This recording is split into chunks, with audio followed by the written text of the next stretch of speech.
Assembly ఎన్నికల టికెట్ల కేటాయింపు వ్యవహారం ఆశావహుల్లో ఉత్కంఠ రేపుతూ ఉంటే పందెం రాయుళ్లకు ఇది అవకాశంగా మారింది. టికెట్ ఎవరికి వస్తుందనే అంశంపై కూడా జోరుగా పందేలు కాస్తున్నారు. Kurnool assembly Telugu Desam ticket SV Mohan రెడ్డికి వస్తుందని కొందరు, టీజీ భరత్కు ఇస్తారని మరికొందరు లక్షల్లో పందేలు కాస్తున్నారు.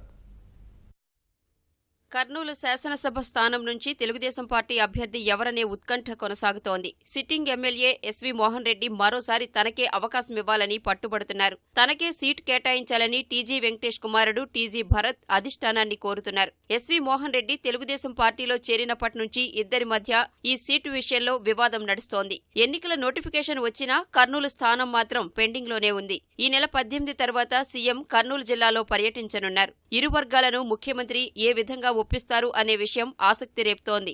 టికెట్ ఖరారు ఆలస్యం అవుతున్న కొద్దీ పందెం రాయుళ్లు రెచ్చిపోతున్నారు. భారీ ఎత్తున పందేలు కాస్తున్నారు.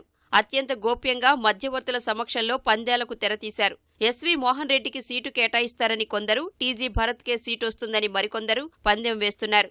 ఈ నగరాన్ని ముందుకు తీసుకెళ్లే వ్యక్తి ఎస్వి మోహన్ రెడ్డి గారికి ఇంత పెద్ద ముస్లిం సమాజం తరఫు నుండి ఎస్వి మోహన్ రెడ్డి గారికి టికెట్ ఇస్తే రాబోయే ఎలక్షన్ల సునాయాసంగా గెలిచి ఈ కానుక చంద్రబాబు నాయుడు గారికి ఇస్తామని యువ పారిశ్రామికవేత్త టీజీ భరత్ సీటు తమకే వస్తుందన్న ధీమాతో ఇంటింటి ప్రచారం చేపట్టారు. సుమారు 3 నెలలకు పైగా విజన్ యాత్ర చేస్తున్నారు. ఎన్ని సర్వేలు చేసినా ప్రజలే ఫైనల్ అన్నమాట. సో ప్రజల తీర్పు బట్టే మనకు లోకేష్ గారు కానీ చంద్రబాబు గారు కానీ వాళ్ళ నిర్ణయం అదే ఉంటుందని వాళ్ళు కూడా నాకు చెప్పడం జరిగింది. కాబట్టి నేను పోయినప్పుడు కలిసినప్పుడు so will just have to have some patience.